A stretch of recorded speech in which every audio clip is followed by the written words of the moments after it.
This is the Entrepology Podcast, the podcast where we optimize the bodies, brains, and lifestyles of entrepreneurs, go-getters, and world-changing innovators.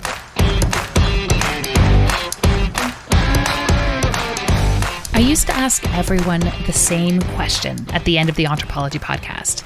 As part of our KPIs, I wanted to know what people's morning routines look like.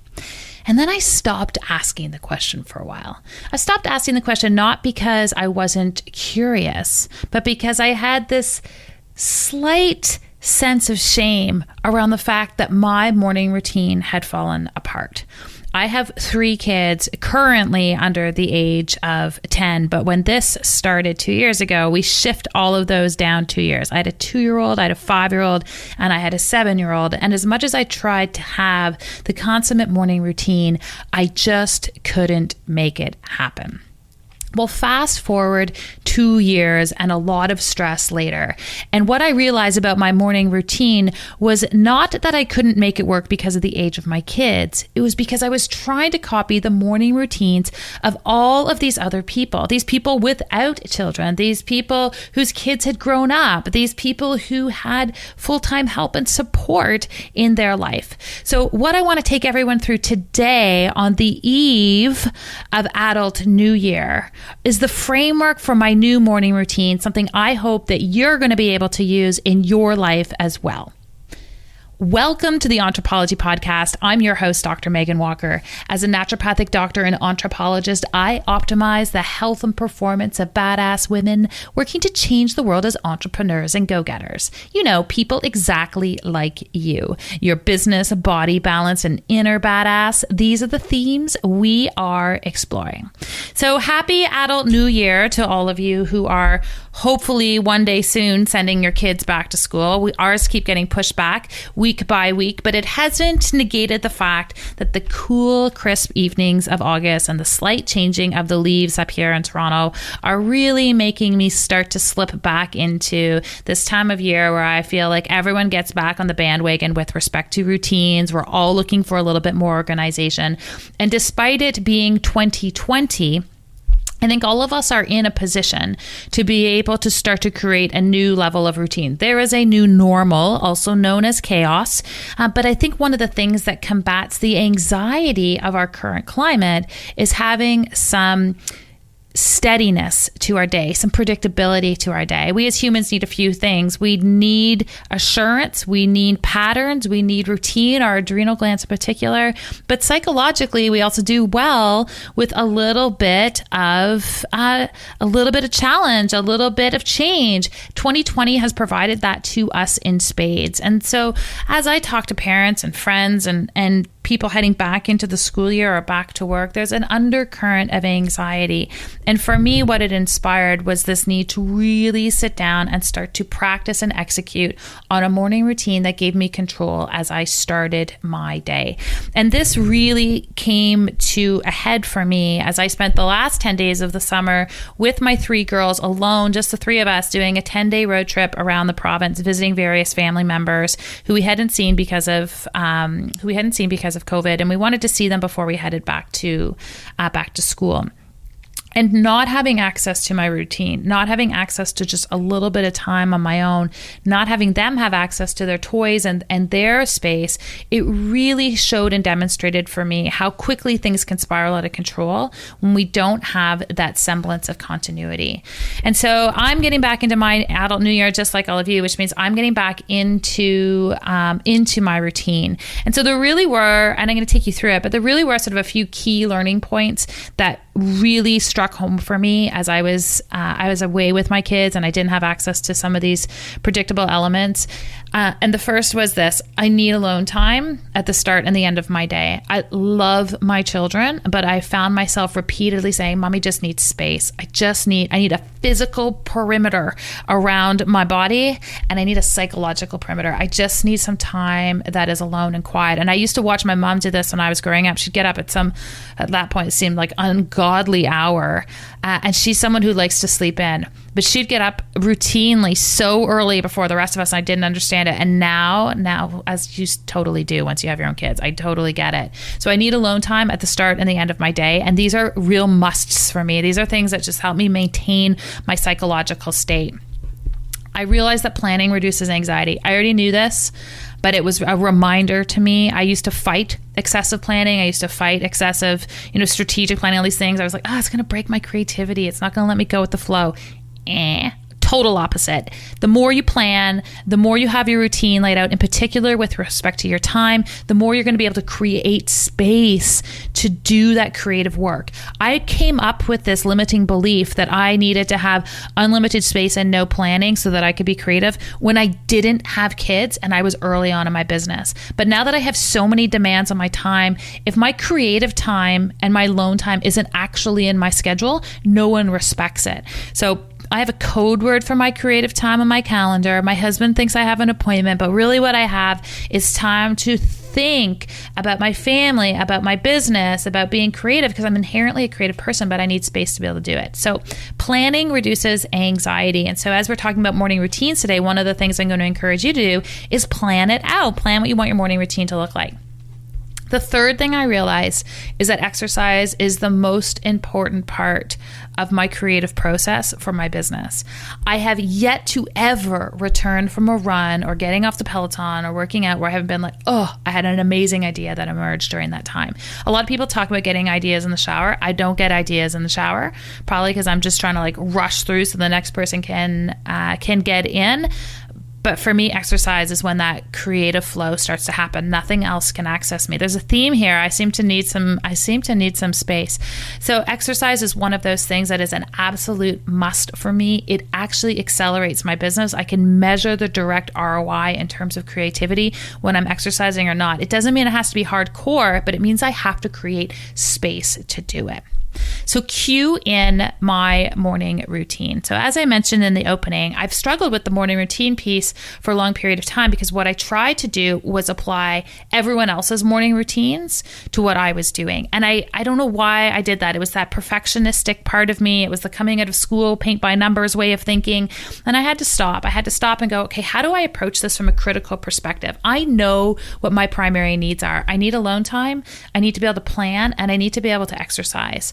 And so when I sat down to craft my own morning routine, I didn't start with, okay, well, what are all the things that the highest performers are doing? Because I frankly don't know what's going on in the lives of those highest performers. And having worked with high performers for most of my career, what I also realized is sometimes they tell you they're doing things and they're not always partaking in it themselves. So I really wanted to, before I reattacked my morning routine this time around, and I really got back into this halfway through the summer. So before I did my 10-day road trip, I got really clear on what I wanted. So here's what I wanted out of my morning routine. I wanted it to facilitate for me more focus. I know I needed more focus during the course of the day, and I started to document the things that were pulling me off track. My phone would pull me off track. Notifications would pull me off track. Lack of exercise would definitely pull me off track. And here's the other one. One is, there's two more. There's mess in my physical space would pull me off track.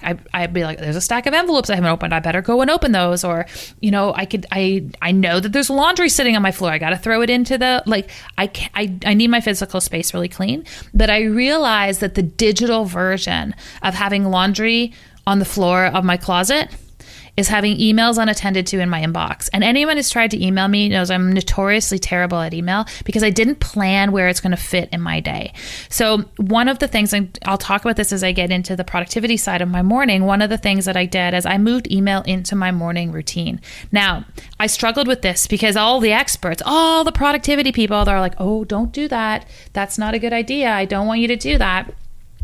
But what I realized for me was that I absolutely needed that time to clear the proverbial laundry from my digital room before I could start my day. So I'm going to tell you where I fit that piece. And it's totally contrary to what most people talk about. But the way that I broke up my morning routine is in anticipation of a few things that are absolute truths in my life. And this is the thing that I want you guys to realize, that if you're building out your morning routine, it has to be on your terms with respect to your goals. So I needed more focus. I wanted less anxiety. My anxiety stemmed from the fact that I was like, oh my gosh, I have so much to do. I've got my inbox overflowing. These people want this person needs this. Slack messages are coming in. I'm supposed to create this. I'm totally behind on that. I had all this anxiety because I had all this overwhelm because I wasn't taking time to just sit down and review the plan I had previously created. I'm really big on planning these things out, but you need to take some time and space to review and make sure that you're on course. So my morning routine, I wanted it to create less anxiety for me. I also wanted it to facilitate greater creativity. So when you have more focus and less anxiety, you'll naturally have more creativity. But for me, the thing that I knew, and I've already mentioned this, is that exercise is the gateway to that for me. So I needed to create space for that. And the last one was more patience. So I was really aware at the end of the last school year, which for us here was like March was the last time kids were in school, that I was becoming increasingly impatient in the morning. I was upset that I wasn't getting time to get ready, that the kids were all over me. I was upset that we were late running out the door. I was just upset all morning. And then I was angry and I'd calm down and then I'd have to go back and do work. And this was time I really valued with my kids. So one of the key features that I wanted to get out of the morning routine I was creating was more patience. So those are my goals: more focus, less anxiety, increased creativity, and more patience. So let me tell you about how I've set up my morning routine, because there's 4 blocks to how I do it. The first block is the most critical to setting you up for success, and that is, what do you do the night before? So I believe all strong morning routines start the night before, and here's what I do. I lay out what I'm going to need. So if I know I'm exercising in the morning, and listen, we've got 3 kids sleeping and my husband's in the room, like I've got to lay out my clothes the night before, or what happens? I'm waking people up, people are getting annoyed, I'm feeling anxious. Again, remember, less anxiety was on my list. So I lay out my clothes the night before and I get them out of I take them out of our room so that I don't disrupt my husband at all. If I'm exercising, I have my exercise clothes. And frankly, I also pick up my clothes that I'm going to wear the next day. And then I'll just shower downstairs so that I don't wake anybody up. So the next thing is decide on your morning wake up time. When I didn't make a decision about what time I'm going to wake up and be like, I'm going to aim to get up at 6 and go to the gym, I didn't. I hit snooze until 7. So you have to make a decision about what time you want to wake up. And that's what I started to do. So there was a non-negotiation with myself. The next is no screens. I actually love myself a little bit of Netflix in the evening. I had to really watch this. So while I may spend a little bit of time watching TV or a little bit of time doing something on my device, I'm actually trying to read real books. I'm trying to find activities to do in the evening that are not sitting in front of a screen. I know it disrupts my sleep. I can see it disrupting my REM sleep on my Oura Ring. And the last one, and this takes more discipline than anything else, this is to go to bed for me between 10 and 10:30. Some of you may go to bed earlier. I probably should go to bed earlier. You don't need to message me to let me know that piece. But this is from a recovering 1 a.m.er all the way through school and probably the first 10 years of my business. Why did I work at night? Because it was alone time. I had space. You can see that this is a recurring theme. So I'm really trying to shift it to the morning. I need absolute discipline, more discipline to go to bed at between 10 and 10:30 than I need to be able to get up at 5 a.m. So let's step into the second phase of my morning routine, and that's when I actually get up. So I've read Robin Sharma's book, The 5 a.m. Club. I've watched those hashtags roll around. There's Hal Elrod and his Miracle Morning, all these high performers talking about their 5 a.m. thing. And I was like, there's no way I'm getting up at 5. I really value my sleep. I need to be able to get time in bed. So I'll tell you, I've been getting up at 5, but here's the rule for myself.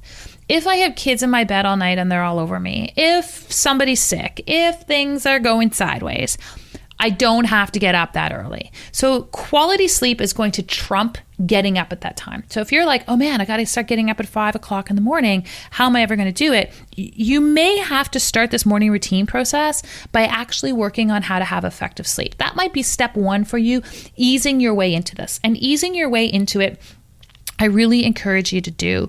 So when I started to aim towards getting up at 5 a.m., I didn't go from getting up at 7 to getting up at 5, because that's hard. But what I did do is I moved it until I got to 6 o'clock in the morning, sort of 5:45 time-ish. I would get up 15 minutes earlier every day.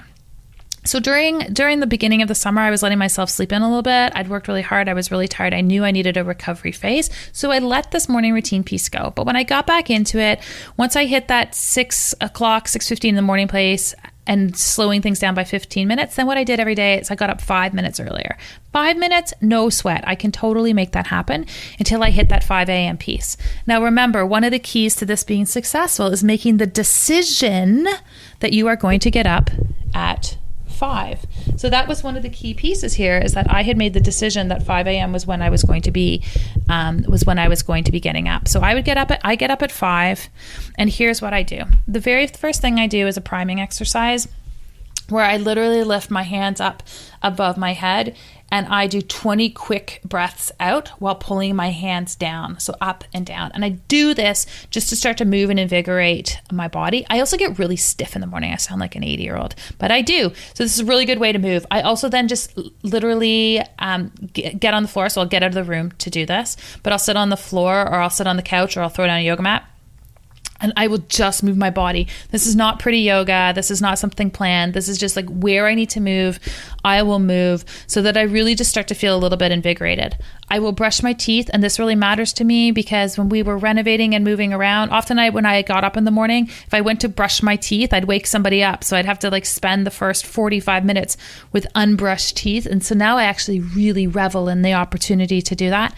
So I do my priming movements. I brush my teeth, and then I spend 15 minutes meditating. Now, time out here for a second, because I feel like I'll lose some people when I say the word meditation.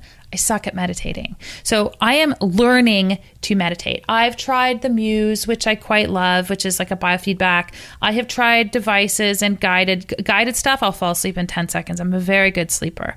So I have actually invested with Emily Fletcher's course, Ziva meditation. I really love her. I love her approach. She focuses on meditation. Meditation meets manifestation, and she works with high performers. So I was all in. She's an awesome, amazing person. And so my meditation right now is just finalizing her course and making a 15-minute window in my morning to focus on that meditation. Remember, one of my goals was more focus, less anxiety, increased creativity, and more posture. The cool thing about meditation is it achieves all of those.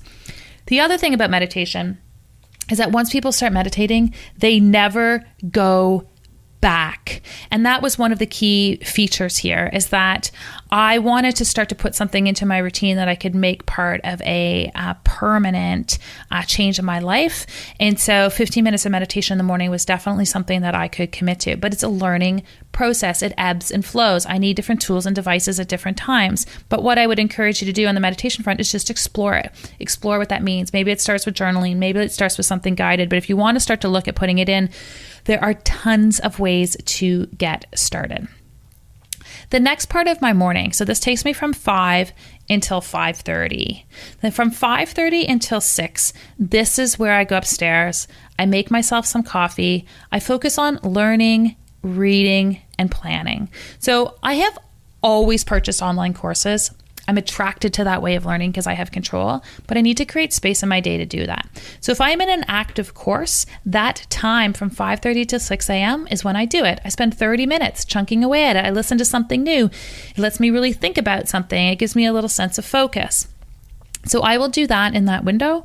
Or if I'm reading something, so currently right now, I'm doing the meditation course. I'm not doing any other courses, but I am reading a really compelling book on copywriting. Probably not your thing, but I'm reading it, totally loving it. I do it in that window in the morning over my coffee, and I wrap that up leading into 6 by reviewing my day.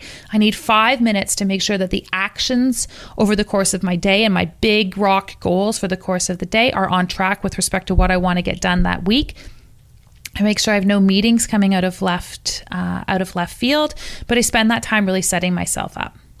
If I'm currently running on time, excuse me, and I hit that 6 a.m. window, from 6 to 6:30, I open my inbox. Now, all the big productivity experts are going to be like, abort, jump off, like red alert, don't do it. But here's why I do it. It's the messy laundry on my computer floor, and I want to check it and clear things out. So I get in there. I've got some really cool settings in my Gmail so that I'm not seeing all sorts of distracting emails. I'm not in my promotions folder. I'm not reading any of those things. I'm making sure there's nothing that requires immediate action. Nothing that is going to surprise me over the course of the day. I delegate the emails that I need to delegate. I get back to the people that I need to get back to quickly. And then at 6:30 in the morning, I close the email down. I will not open my email again. Usually for the rest of the day, those who are trying to reach me, you're like, I don't think you open it more than once a week, but I do things in that window. So I always reply to 1 or 2 emails that take me a little bit more time, and the rest are getting things out of my inbox and responding as needed. I feel like when we have more time, we take more time. So I give myself a really short little window, and then I go exercise. I feel like this order really helps me. It may not help you, but let me give you insight as to why I do it. I do my email from 6 until 6:30, and then I finish up with exercise. One is a practical reason. If me moving around exercising is going to wake up my kids, I'd rather it happen here than at 5 a.m. So Robin Sharma's 5 a.m. Club, which is a really cool book. If you're wanting to get into this, it's a really great place to start. He likes to start with exercise. 1, I want to warm up to it. 2, I am not risking my kids joining me for this morning routine that I've got going on. They are not welcome in my world at 5 a.m. So I move my exercise a little bit later.